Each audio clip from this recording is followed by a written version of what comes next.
So, good evening, everyone. Good evening, and welcome, Ruth, on our first time. So, this is an ongoing meditation session. So, before that, just an announcement that this weekend, Saturday, we will have a day retreat with children. And you're also welcome to join. We'll start from 9 o'clock. And also on Sunday, starting at 9 o'clock as well. So you're welcome to join the retreat. We'll start from 9 o'clock onwards. The combination of sitting and a walking meditation. So you're welcome to join.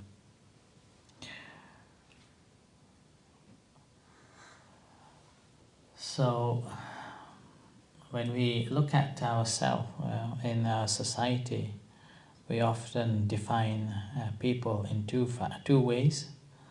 One is a good one and one is a bad one. And this good and a bad, again, we often define by some of the rules and regulations of the society, and from that, someone who doesn't practice in accordance with that, the agreed rules and regulations, then that person is regarded as a bad one, and someone who is very much with the rules and the regulations and behaving well, then that's a good person. And that's normally the case. And whenever someone who is behaving not that good comes into the room, then everybody feels the animosity straight away. And then in the same time, when somebody who is doing good in accordance with the rules, then, oh, he's a good one, like that. So when I was a young boy, and then I went to the monastery. Along with me, other novices also, other boys also joined the monastery. And there was one particular boy, he joined as well. And he was so naughty that he was always punished in the school. And he didn't want to go to school, or whenever he goes to school, always causing a trouble. And later, I heard saying that someone that needs to be punished, and now the wind has taken it away. So nothing to worry about anymore. And that's how the people thought about. I think similarly in Buddhist countries, whenever children behave bad, then Achan, my child is not behaving well, so can I bring it to you?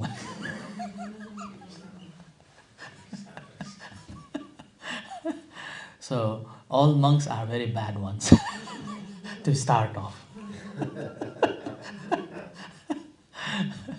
Okay, so all the monks, all the novices are bad ones. Only bad ones become a novice.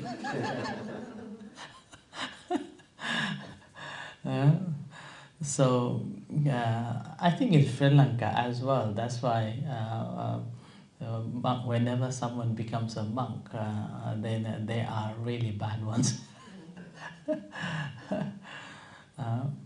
But somehow, once they come into the novicehood or a monkhood, within the environment they are in, and within that environment there are some rules and the regulations that you have to follow, and gradually their behavior changes. Gradually they picked up.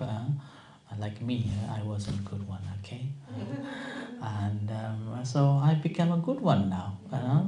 So similar way, majority of the bugs, their starting point wasn't a good one, and then probably they were naughty and they didn't know what is right and what is wrong.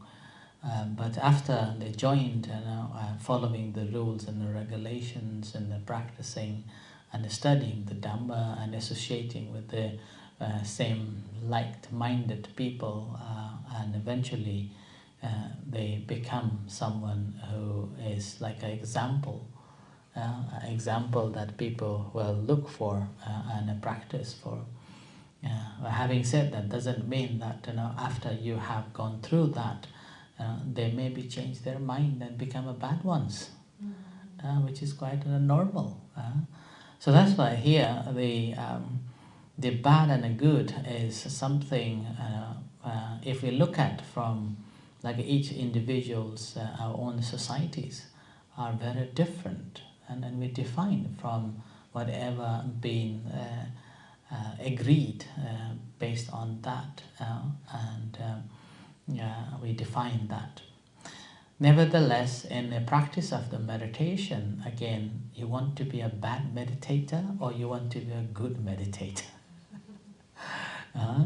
So a good meditator basically means that the consistency is there, right? Practicing regularly, and with that you will gain the benefit. And whereas the bad meditator then is not doing properly or not doing regularly. Not only doing regularly, we will get the benefit out of this practice of a meditation. In order to gain the benefit from the practice that we commit ourselves to practice meditation, we have to abide by some rules and regulation as well. And that actually the foundation that helps us to grow. So it's like having a fence. Once we have planted a tree and then having a fence around so that other animals will not eat. Otherwise we have like birds and deers and often eat, slugs eat the plant away. But once we have fenced it, then these plants will survive and grow. Same with our practice as well. Doesn't matter how many times you plant it, if the foundation hasn't been properly laid with these ethical practices, then unlikely we will gain the improvement in the practice. You may see some of the benefits here and now, and then off and on and on and off, on and off in the practice. But the real the benefit of the practice, in order to receive that, we need to follow these the fencing principles, which we normally call the precepts, and at least of 5 precepts been recommended to practice, so that our actions become more purified, become more wholesome. And wholesome here doesn't mean that to show somebody that I am a wholesome person. It's not that I am practicing 5 precepts, you are not practicing 5 precepts, so I am better than you, not like that. So wholesome in a sense that after we have done, there is no guilt. After we have done, there is no shame. After we have done, there is no feeling of a dreadfulness. So with that, we are mentally freed. And once we are mentally freed, then we don't need to worry who's going to tell us as a good or a bad. Because in our consciousness, or we in our self-conscience know that I haven't done anything wrong, so I don't need to worry, I am mentally free. So with that freedom, what happens that whenever we meditate, it becomes much quicker to attain the calmness and peaceful mental state. And then as we meditate, then the mind simply settles and gradually able to gain more insight insight from this practice of a meditation, which again eventually helps us to see that what are the causes and what are the issues making us to be miserable, and we can be free from that miseries. And once we are freed, that's it. So that's the benefit of the practice of meditation. And obviously, in order to have that, we have to have this fencing. So make sure that you're fencing so that your consistency of the practice bear a real fruit, right? And you can enjoy. Right, I offer this as a reflection for tonight, and let's practice meditation.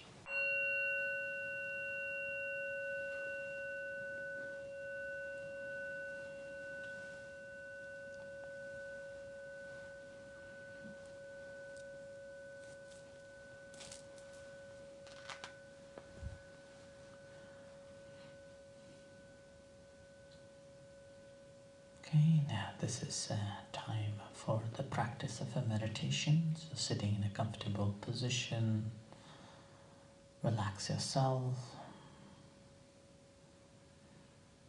and gently close your eyes.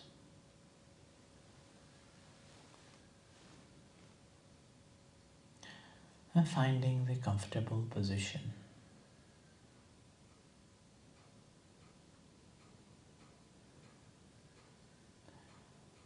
And rest yourself here and now.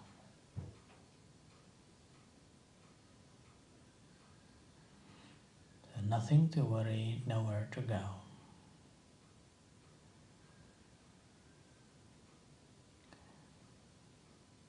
This is sitting and relaxing.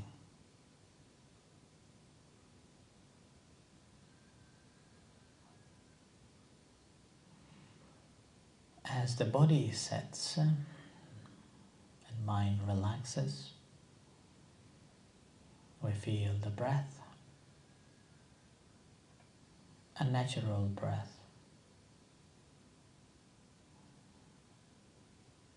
Then we don't have to put any effort. The feeling of that breath.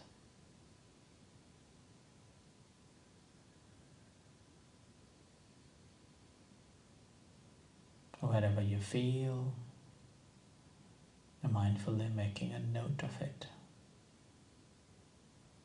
If you feel in your nose, make a mental note, breathing in and breathing out, or in, out, out. Or if you feel in your belly,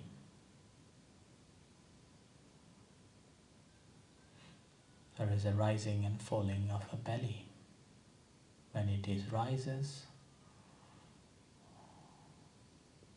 making a mental note rising. When it is falling, make a mental note falling.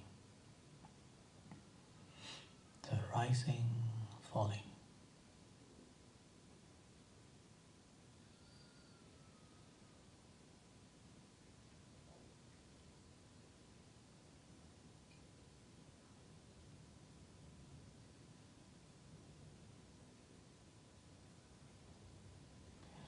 So spend some times and narrowing yourself down by adopting this primary object.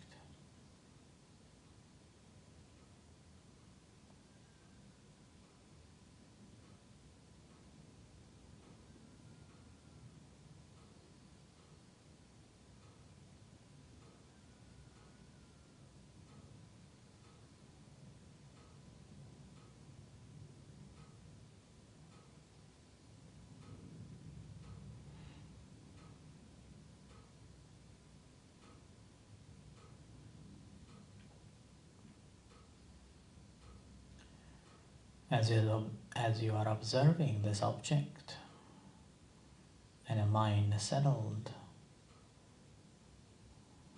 checking what sort of a desire are you having.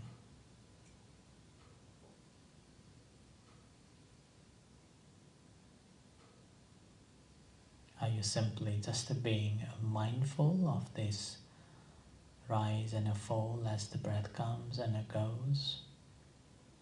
Or do you have this desire to feel this breath and actively engaging and making it to happen? Like forcing the breath, regulating the breath, or holding the breath. Just to feel it.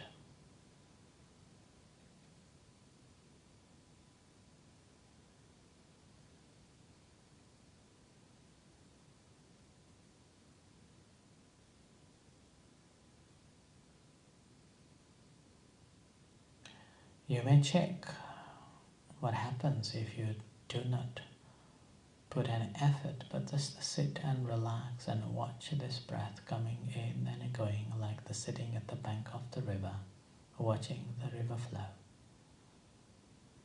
Or like the cloud, like the traffics,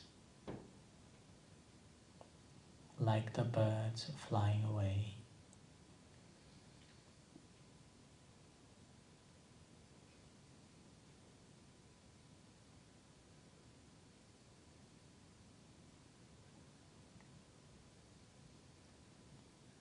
So when you're objectively observing this object without adding any efforts, and mind settles, where does this mind go? What this mind picks up? Why this mind picks that up?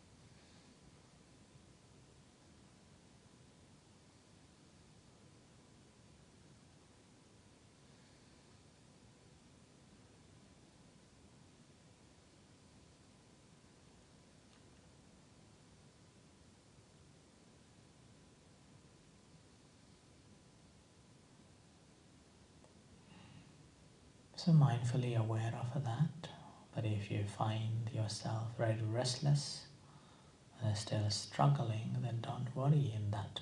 Simply come back to the breath and observe the breath incoming, outgoing, rising, falling.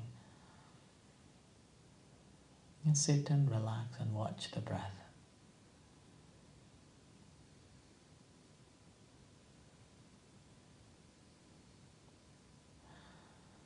So continue practicing until you hear the gong.